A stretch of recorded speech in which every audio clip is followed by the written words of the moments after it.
Bapak Ibu hadirin yang berbahagia, selanjutnya orasi ilmiah kepada Bapak Profesor Dr. Aris Munandar Hadi MPD.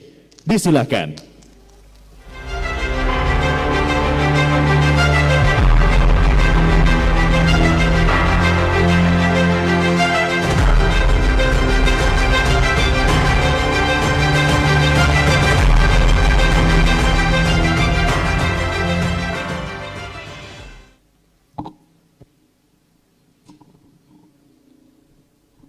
Bismillahirrahmanirrahim. Assalamualaikum warahmatullahi wabarakatuh. Alhamdulillahirabbil alamin. Wassalatu wassalamu ala asyrafil anbiya'i wal mursalin Sayyidina Muhammad wa ala alihi wa sahbihi ajmain. Raditu billahi rabba wa bil islami dina wa bi Muhammadin nabiyya wa rasulah, amma ba'd. Yang saya hormati, yang saya banggakan, Bapak Bupati Kabupaten Nrekang bersama Ketua Tim Penggerak PKK Kabupaten Nrekang yang selalu menginspirasi kita semua, dan sering saya sampaikan juga kepada kawan-kawan, para pendidik, bahwa salah satu contoh pendidik yang berhasil itu adalah Pak Bupati Nrekang, karena bisa menjadi bupati. Karena itu bersama ibu tentu saja, karena ibu juga pendidik. Jadi berdua beliau adalah pendidik alumni IKIP Ujung Pandang. Dan karena itu saya kira di antara wisudawan yang hadir di sini tidak mustahil juga ada juga yang bisa nanti menjadi bupati. Sekurang-kurangnya menjadi istri bupati. Karena beliau adalah contoh kita yang sangat baik sekali. Yang saya hormati Bapak Wakil Bupati Kabupaten Nrekang, yang saya hormati pimpinan wilayah Muhammadiyah Provinsi Sulawesi Selatan, yang dalam hal ini diwakili oleh Bapak Profesor Gagaring Pagalung, yang saya hormati Kepala Lembaga, Ketua Lembaga, Ketua L2 Dikti, Pak Sekretaris Pelaksana dalam hal ini mewakili Prof. Jasrudin, Bapak Ibu Rektor, Pak Rektor Universitas Muhammadiyah Nrekang beserta jajaran Wakil Rektor, Ketua dan anggota Senat Universitas Muhammadiyah Nrekang, para undangan sekalian yang saya hormati, dan bersama ini juga kami sampaikan, perkenalkan tim kami juga yang hadir di sini, Wakil Ketua ICMI Provinsi Sulawesi Selatan, Bapak Dr. Andi Tamsil MSI. Silakan berdiri Pak Andi. Beliau adalah dosen pada Universitas Muslim Indonesia. Kemudian Ibu Dr. Nurlinda Asis, dosen Universitas Muhammadiyah, sekaligus pimpinan Aisyah Wilayah Provinsi Sulawesi Selatan. Dan tidak berlebihan pula kalau hari ini juga saya perkenalkan Ketua ISMI Orda Kabupaten Nrekang yang insya Allah nanti siang akan dilantik, yaitu Bapak Muhammad Husain Kamarudin, Sarjana Teologi Islam, MPD, Wakil Rektor 3 dari Universitas Muhammadiyah Nrekang. Insya Allah nanti siang beliau akan dilantik bersama dengan pengurus yang lain. Pertama-tama kita menyampaikan syukur kita kepada Allah Subhanahu wa Ta'ala karena karunia yang telah diberikan kepada kita semua sehingga bersama-sama kita hadir di tempat ini, dan insya Allah acara kita ini akan berlangsung dengan sukses sebagaimana menjadi tujuan kita bersama.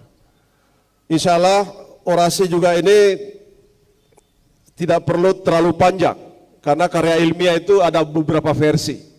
Ada versi lengkap, ada versi ringkasan, bahkan juga ada versi abstrak. Nah, sisa pilih mana, apakah ringkasan atau mau abstraknya yang kita mau sampaikan di sini, atau sampulnya. Ya, insya Allah paling tidak saya tidak akan mengambil versi yang sangat utuh, karena versi utuh nanti akan kita diskusikan, kita bisa pelajari nanti di ruang-ruang kuliah atau dalam diskusi-diskusi yang bersifat umum. Hadirin sekalian yang saya hormati, saya banggakan, dan pertama-tama juga saya ingin menyampaikan selamat kepada para wisudawan, wisudawati yang hari ini telah dilantik menjadi alumni Universitas Muhammadiyah Nrekang. Selamat juga kepada Universitas Muhammadiyah Nrekang atas alih fungsi yang terjadi dari STKIP menjadi Universitas Muhammadiyah Nrekang. Dan saya setuju yang disampaikan tadi oleh Pak Kepala L2 Dikti bahwa selain karena bimbingan dari pengurus Muhammadiyah wilayah, bimbingan dari L2 Dikti, tidak kalah pentingnya adalah karena dukungan dari Pak Bupati yang selalu memberikan komitmen terbaik untuk kemajuan pendidikan di Kabupaten Nrekang. Selain yang kita sebut pencapaian-pencapaian ini juga saya sudah lama juga mencermati profil pendidikan Kabupaten Nrekang ini, Pak Bupati. Misalnya tahun 2020 yang lalu, pengukuran indeks pembangunan manusia kita di Kabupaten Nrekang itu mencapai peringkat kelima terbaik di Provinsi Sulawesi Selatan. Dan ini tentu sebagian besar terkait dengan indikator lama masa pendidikan penduduk usia 15 tahun ke atas, dan juga harapan bersekolah. Sehingga saya mengira Pak Rektor, begitu itu saja waktu itu dicapai dengan status STKIP. Jadi kalau nanti mencapai status universitas, barangkali peringkat ini bisa menjadi lebih baik lagi. Karena di atas kita hanya ada Makassar, ada Parepare, ada Palopo, semua kota madya, dan satu kabupaten yaitu Kabupaten Luhut Timur. Insya Allah pencapaian ini akan terus dilakukan dengan berdiri megah dan kokohnya dan berkembangnya terus universitas yang kita cintai ini. 5-10 tahun yang lalu juga saya juga mengapresiasi salah satu pencapaian dari Kabupaten Nrekang ini yang berada di peringkat 5 besar terbaik pada uji kompetensi guru di Provinsi Sulawesi Selatan. Ini membuat saya juga tertegun juga, bahwa hanya yang di atasnya itu adalah Parepare, Makassar, semua kota-kota yang kita sudah tahu semua, tanpa dituntun, tanpa dibimbing, tanpa diayomi oleh pemimpinnya juga sudah berkembang dengan sendirinya. Tapi Nrekang berada di 5 besar kabupaten kota terbaik di selatan, terutama dalam kualitas dan kompetensi guru. Ini penting menjadi catatan, dan saya kira ini menjadi hikmah terbaik juga untuk kita dan kepada alumni semua, yang mudah-mudahan ini juga dicamkan dengan baik, bahwa jangan mempermalukan Pak Bupati, jangan mempermalukan Kabupaten Nrekang, jangan mempermalukan Universitas Muhammadiyah Nrekang dengan kualitas-kualitas yang telah dicapai dalam kompetensi guru ini. Dan saya kira masih banyak lagi sebenarnya yang bisa kita catat dari kemajuan-kemajuan pendidikan, yang intinya yang ingin saya mengatakan adalah berbanggalah kita semua bahwa universitas yang megah ini berdiri di tengah lingkungan pendidikan yang berkembang maju dan dipimpin oleh seorang pemimpin daerah yang berkomitmen terhadap kemajuan pendidikan. Bapak-Ibu sekalian yang saya hormati, saya ingin memberi sedikit catatan-catatan refleksi terhadap apa yang menjadi pikiran bersama, apa yang menjadi harapan bersama dari kita semua, yaitu bagaimana kita bisa mengintegrasikan pendidikan IMTAK dan pendidikan IPTEK di dalam membangun kemajuan umat dan bangsa Indonesia. Dalam pidato pembukaan, Bapak Pimpinan Wilayah tadi sudah menyampaikan pesan dari Einstein bahwa ilmu tanpa agama itu adalah buta, dan iman tanpa ilmu itu adalah laksana orang lumpuh. Pikiran ini menunjukkan bahwa pendidikan kita haruslah memadukan kedua aspek-aspek ini secara bersamaan. Di dalam pembacaan ayat suci Al-Quran yang disampaikan oleh karya kita tadi, juga sudah mengutip surah Al-Mujadilah yang menyatakan yarfa'illahul ladzina amanu minkum walladzina utul ilma darajati. Ayat ini memberi pesan yang sangat kuat bahwa kita perlu sebagai umat perlu memiliki ilmu pengetahuan, tapi tidak kalah pentingnya juga perlu memiliki keimanan dan ketakwaan kepada Allah Subhanahu wa taala. Bapak sekalian yang saya hormati, di dalam Al-Qur'an yang lain juga surah pertama Al-Qur'an juga diturunkan Iqra, bacalah, yang mengindikasikan kita perlu belajar dengan ilmu pengetahuan. Tapi kemudian diteruskan dengan ayat yang lain, Iqra bismi rabbikal ladzi alaq, yang intinya menunjukkan bahwa kita belajar, kita membaca, tapi tetap berpegang teguh kepada tali Allah Subhanahu wa taala. Bapak Ibu sekalian yang saya hormati, sesungguhnya bukan hanya Islam yang sudah menyampaikan pesan pentingnya kita mengintegrasikan ini. Bahkan para ilmuwan-ilmuwan yang non-muslim pun juga sudah mengedepankan pentingnya kecerdasan-kecerdasan imtak ini dibangun. Misalnya Daniel Goleman itu sudah menyampaikan paling tiga jenis kecerdasan yang harus dimiliki oleh manusia, yaitu kecerdasan intelektual, kecerdasan emosional, dan kecerdasan spiritual. Dan di antara ketiga jenis kecerdasan ini, dia mengatakan 85% keberhasilan hidup manusia itu disumbangkan oleh kecerdasan emosional dan kecerdasan spiritual. Hanya 15% yang disumbangkan oleh kecerdasan intelektual. Dalam riset yang lain, Stanley menyebut bahwa setelah meneliti terhadap para miliuner yang terkemuka di dunia, dia menyimpulkan bahwa kecerdasan manusia itu hanya berada di peringkat 21 yang membuat manusia itu sukses. Apa yang peringkat pertama? Peringkat pertama adalah kejujuran. Peringkat kedua, kedisiplinan. Peringkat ketiga, hubungan pribadi yang baik. Ketiga aspek-aspek ini lebih bersifat, kalau mereka menyebut ini adalah karakter, orang lain menyebut soft skill, tapi bagi kita, umat Islam menyebut ini adalah iman dan takwa kepada Allah Subhanahu wa taala. Kejujuran itu menjadi sesuatu yang sangat penting. Namun demikian Bapak sekalian, kita juga menyadari bahwa mendidik kejujuran, mendidik karakter, mendidik imtak itu juga tidak mudah dilaksanakan di Indonesia ini. Banyak fakta menunjukkan bahwa ternyata terjadi dikotomi, bahkan terjadi kemunduran dalam berbagai aspek-aspek keimanan dan ketakwaan kita kepada Allah Subhanahu wa taala. Ini bisa dilihat dari berbagai riset, misalnya ada riset yang dilakukan di tahun 2019 misalnya oleh Cohen. Itu menunjukkan bahwa negara-negara Islam, bahkan termasuk Indonesia, tidak selalu baik peringkatnya dalam hal kejujuran. Yang terbaik kejujurannya justru adalah negara-negara Skandinavia. Di sana ada Denmark, ada Swiss, dan Belanda dan sebagainya. Kita, Indonesia, berada di peringkat terakhir. Nah, bagaimana mereka mengukur kejujuran itu? Itu sederhana sebenarnya. Para peneliti menyimpan uang di dompet. Ada yang berisi uang dan ada yang tidak berisi uang. Lalu ditebarkan, diberikanlah kepada orang-orang di jalanan, dan di dalam dompet itu berisi ada nama dan alamat siapa pemiliknya. Dan ternyata yang paling banyak mengembalikan adalah negara-negara Skandinavia, dan Indonesia dari 40 negara berada pada ranking 33 yang mengembalikan. Jadi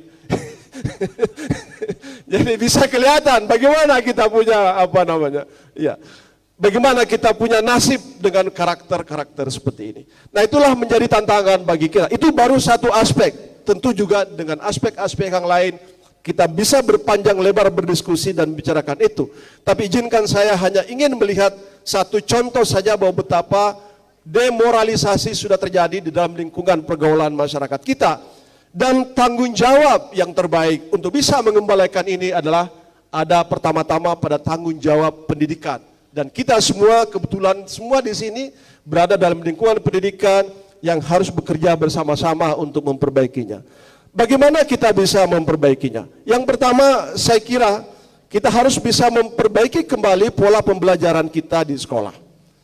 Pembelajaran kita di sekolah terlalu dikotomis. Pembelajaran ilmu pengetahuan umum dan pembelajaran agama itu terpisah. Kita sebenarnya beruntung sekarang karena kurikulum 2013 itu sudah memuat aspek-aspek sikap spiritual dan sikap sosial. Tetapi itu tidak cukup karena terjadi fragmentasi di dalam proses pembelajaran.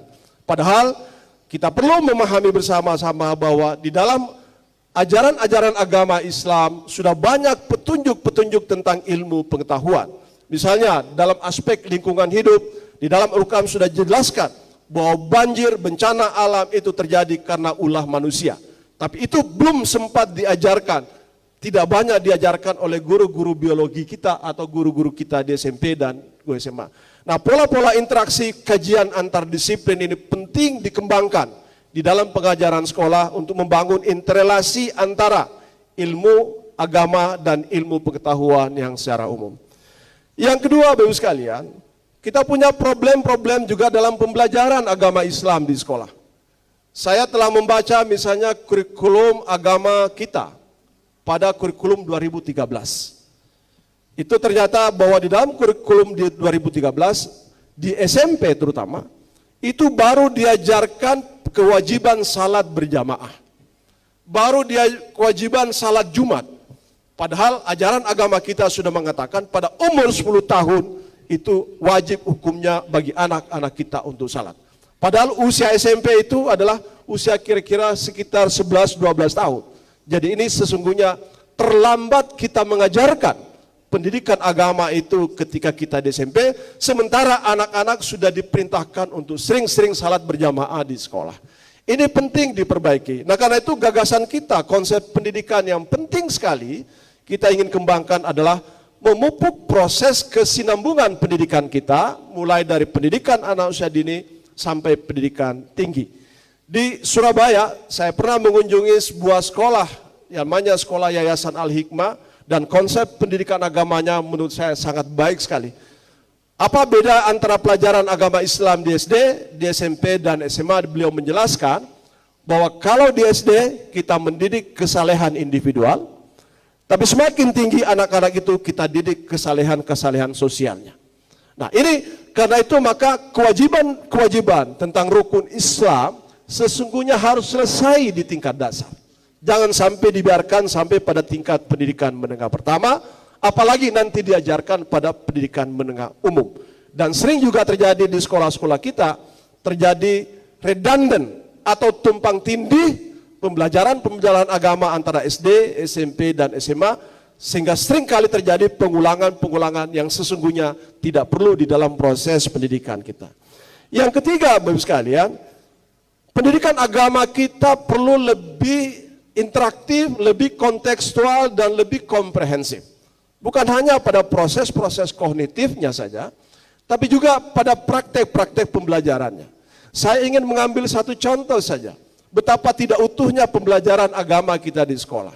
Diajarkan anak-anak agama Islam di dalam kelas, tapi di luar lingkungan sekolah, mereka masuk di lingkungan WC, WC-nya seringkali tidak bersih. Masuk di lingkungan WC harus berantri dan menunggu untuk bisa membuang air kecil. Karena WC-nya terbatas, maka tentu anak-anak kita akan membuang air kecil di tempat yang sesungguhnya tidak pantas untuk dia lakukan. Saya pernah mengunjungi 2 minggu lalu sebuah sekolah dasar di Sulawesi Selatan, tapi bukan di Nrekang, dan pasti tidak terjadi di Nrekang.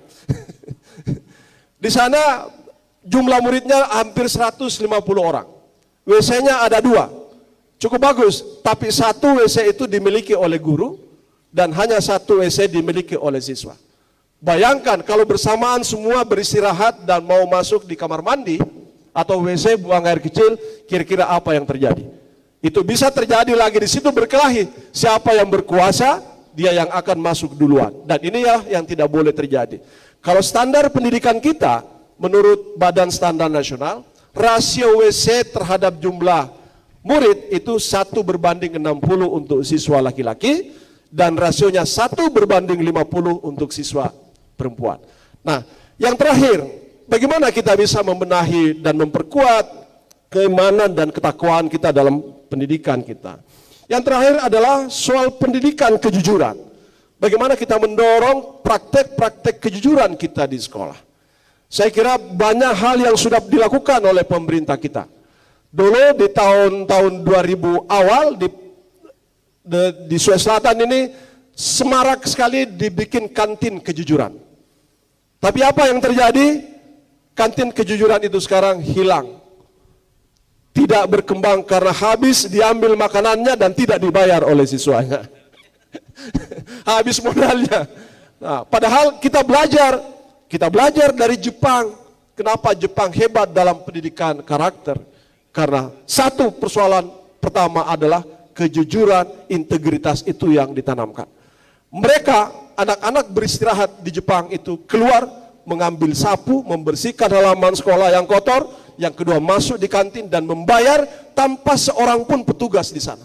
Dan mereka bisa lakukan. Kalau orang Jepang bisa melakukan, mengapa kita tidak bisa melakukan? Nah karena itu Bapak Ibu sekalian ini perlu kita tanamkan. Yang kedua fenomena-fenomena kejujuran ini juga penting untuk saya sampaikan. Adalah tentang bagaimana anak-anak kita ini itu seringkali menyontek di sekolah. Menurut survei terhadap guru disebutkan bahwa kira-kira 20-30% anak-anak kita itu berbuat tidak jujur karena sering menyontek di sekolah. Saya kira ini perlu kita benarkan, kita betulkan. Karena sepanjang sejarah umat manusia, contek-menyontek ini terus terjadi. Nah, karena itu, kalau menurut saya, ini pikiran yang sering saya kemukakan. Kalau mau tidak dianggap menyontek itu perbuatan yang melanggar, maka sahkan contek-menyontek itu sebagai suatu kebenaran ilmiah. Sepanjang anak-anak menulis sumber contekannya itu dari mana. Bukankah juga guru-guru, dosen-dosen, profesor juga menulis disertasi, menulis jurnal ilmiah karena juga menyontek. Bedanya adalah karena kita menyontek secara bertanggung jawab, menulis sumber pustakanya pada bagian-bagian lampiran. Nah begitulah saya kira guru-guru kita harus mendorong, membiarkan anak-anak kita menyontek sepanjang mereka menulis sumber pustakanya dari mana. Yang paling penting di sana adalah menyontek itu juga adalah bagian dari usaha. Dan usaha itu adalah bagian tanda-tanda kehidupan. Terima kasih, mohon maaf bila ada kekurangan. Wassalamualaikum warahmatullahi wabarakatuh.